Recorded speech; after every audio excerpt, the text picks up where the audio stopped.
हौवाया मानो गदाय लाबावखो मानो औ जासिगोन माने आं दाहाय फैबावगोन आरोखि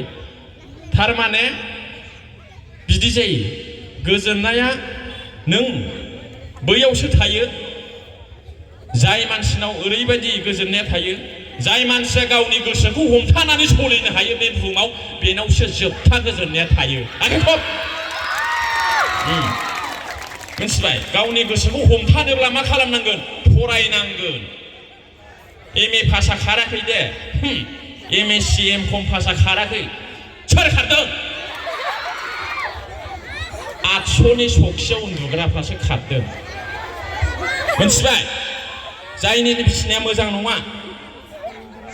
जायनि बिसिनाया मोजां नङा आं सिदा बुंबाय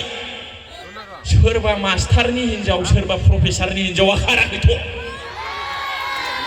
होमब्ला गोसोखौ हमथानो फरायनाय नांगौ गियान नांगौ आरोखि आरो जायनाव गियान थाबाय गोसोखौ हमथानो हाबाय बेनाव जोबथा गोजोननाय थाबाय गोजोन्थों दे दा फैफिनगोन